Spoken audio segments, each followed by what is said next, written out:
New viewers से request है कि आप हमारे चैनल पर नए हैं तो आप हमारे चैनल अल्लाह पाक का कलाम पाक अहले बैत अलैहिस्सलाम को सब्सक्राइब कर लें, वीडियो को लाइक एंड शेयर ज़रूर करें और बेल आइकन घंटी के निशान को प्रेस कर लें। सुन्नी भाई भी सुनते हैं। अगर वो ऐसा कोई सुन्नी भाई आज मजलिस में आया हुआ हो जिसके लिए ये वाली बातें थोड़ी सी संगीन हो कि भाई लो भाई जो हम सुनते थे शिया हजरात तो देखो कितनी क्या बातें कर रहे हैं, और ये तो मैं तो इनके क्लिप सुन के आया था, ये तो पता नहीं क्या बातें कर रहे थे। तो मैं उनसे गुजारिश करूंगा कि जिस घड़े से हम पानी पीते हैं 2-4 घूंट ले लो ताकि समझ में आने लगे।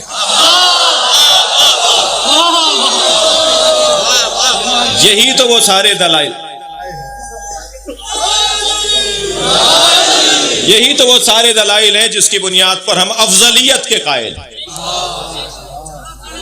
जी यही दलाइल हैं जिसकी बुनियाद पर हम कहते हैं ये अफजल है। बात आगे बढ़े।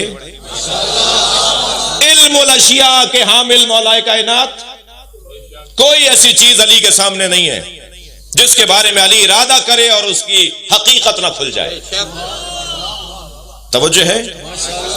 इल्म माकान व मा यकून, माजी में जो गुजरा अली जानते, आगे जो होगा अली को पता है। ये बात बार बार दोहराने की नहीं है कि ये इल्म अल्लाह का अता करदा है, ये तो तय है ना। अली माजी में जो गुजरा वो सब जानते हैं और आगे क्या होगा वो सब जानते हैं। बता रहे ना, पहले से बता रहे क्या होगा। मौला हसन ने फरमाया बाबा मुझे नसीहत फरमाए, फरमाया उससे नसीहत तलब कर रहे हो जिसके पास माजी के सारे तजर्बात हैं, आइंदा आने वाले सारे हालात हैं। क्या मतलब है इस बात का? और फिर फरमाया मुझसे ज्यादा बेहतर तुम्हें कोई नसीहत कर नहीं सकता। और फिर मौला हसन को वसीयत फरमाई, 32 जुमले मौला अली की वसीयतनामे में। बहस बड़ी हसीन भी है और बड़ी वसी भी है। मैं गुरेज कर रहा हूं कुछ चीजों से कि माजी के बारे में क्या गुजरा, क्या हुआ, और आइंदा के बारे में इनका जानना।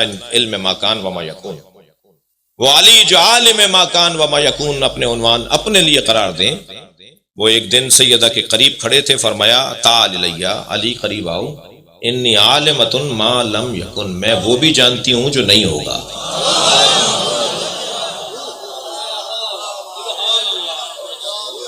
जी फरमाते हैं कि मैं उल्टे पैर वापस हुआ और नबी की खिदमत में जाकर कहा या रसूल अल्लाह, सैयदा ने यह जुमला कहा है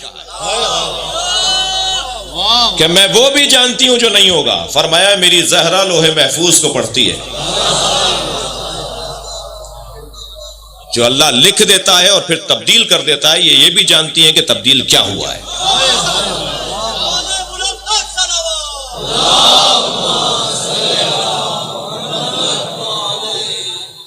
और इल्म ज़ात इलाही, इल्म ज़ात इलाही, मौलाना हदिया कर रहा हूं आपको। इल्म ज़ात इलाही के बारे में अली, इल्म ज़ात इलाही के बाब में भी अली अली है। ये दावा किसी ने नहीं किया। दिक्कत चाहूंगा, संगीन बात करने जा रहा हूं।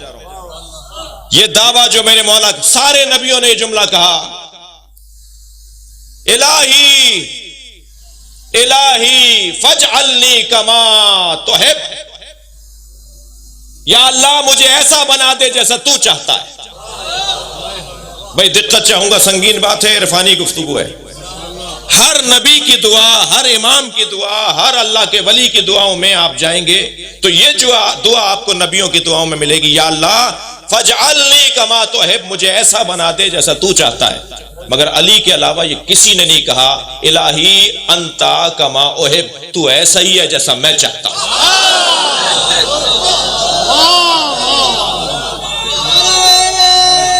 जी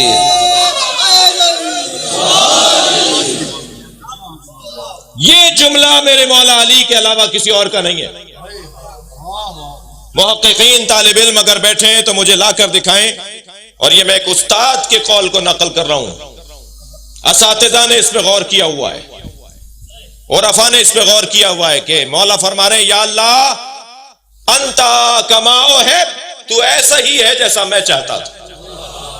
ये एक जुमला नहीं है, ये सारे सूफियों के और अफा के सिलसिलों का आज जो सर सिलसिला अली को माना जाता है कि अल्लाह को कोई पहचाना ही नहीं जैसा अली ने पहचाना है। तो हक है कि अली सारे روحانی سلسلوں کا سربراہ قرار پائیں۔ روحانی سلسلوں کا کیا مقصد کیا ہے؟ اللہ کی معرفت۔ جتنے بھی روحانی سلسلے ہیں ان سب کا مقصد یہ ہے کہ اللہ کی معرفت۔ تو اللہ کی معرفت کا سر سلسلہ کون ہے؟ کوئی ایک مخلوق تو ہو جو یہ کہے اللہ ایسا ہے جیسا میں جانتا ہوں، جیسا میں چاہتا تھا ایسے ہی اللہ ہے۔ یہ جملہ علی کے علاوہ کسی اور کا نہیں ہے۔ کفا بی فخرا ان تکون علی ربا، مجھے علی کا سب سے بڑا فخر یہ ہے کہ تو میرا رب ہے۔ وکفا بی عزا ان اکون لک عبدا، اور علی کی سب سے بڑی عزت یہ ہے کہ میں تیرا بندہ ہوں۔ یا اللہ مجھے ایسا بنا دے جیسا تو چاہتا ہے، اور تو ایسا ہے جیسا میں چاہتا ہوں۔ یہ جملہ علی کے علاوہ کسی اور کا نہیں ہے۔ اب اگر کسی کو جاننا ہے کہ اللہ کیسا ہے تو میں نام نہیں لے رہا کون کون سی کتابیں نہ پڑھنا جن میں اللہ کے بارے میں بتایا گیا ہے، وہ کتابیں نہ پڑھنا۔ اگر جاننا چاہتے ہیں کہ اللہ کیسا ہے تو نہج البلاغہ پڑھنا۔ سید رضی پر بھی قربان، انہوں نے نہج البلاغہ کا پہلا خطبہ ہی جس کے 15 باب ہیں، 15 موضوعات پر وہ خطبہ مولا علی کا سب سے مشکل ترین خطبہ علی کا، اسے پہلے ہی رکھ دیا۔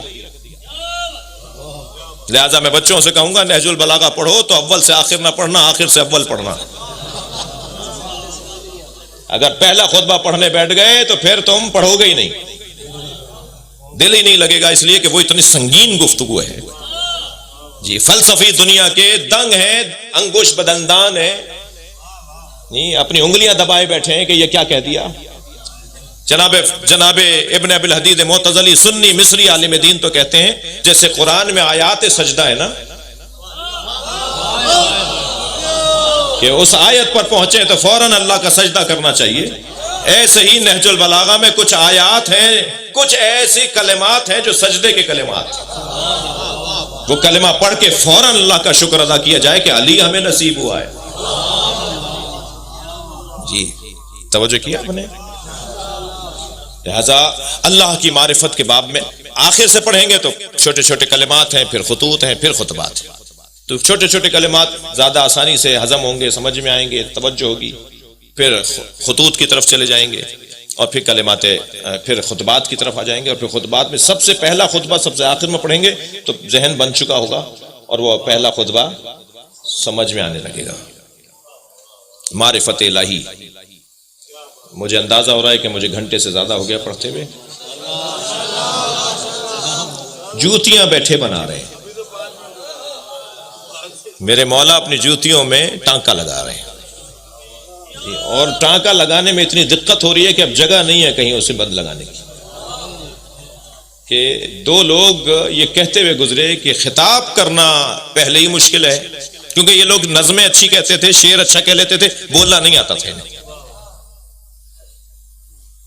عرب کو شاعری اچھی آتی تھی، نثر میں نہیں بول پاتے تھے، یہ شعر میں باتیں کرتے تھے۔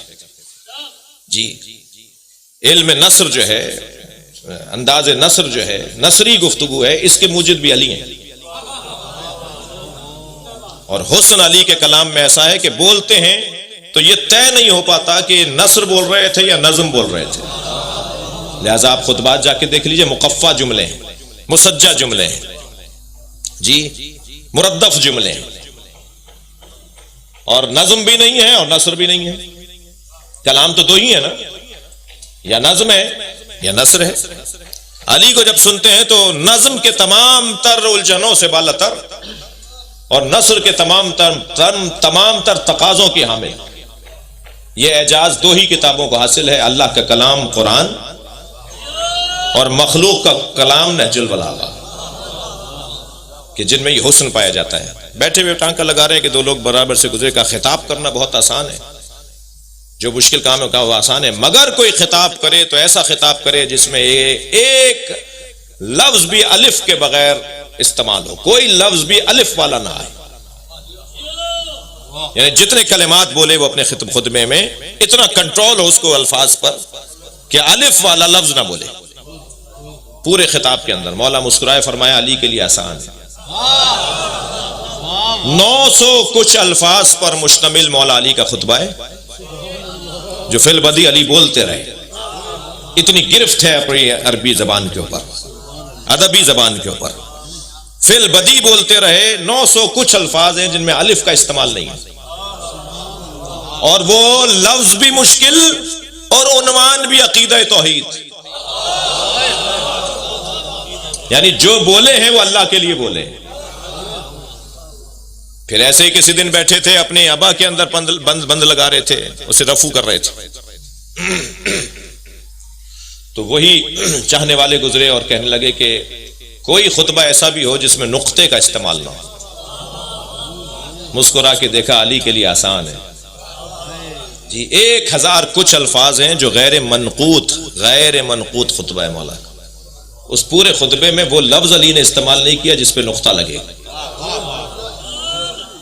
तो मैं अली को आलिम कहूं या इल्म कहूं? सलवात पढ़े मोहम्मद व आले मोहम्मद।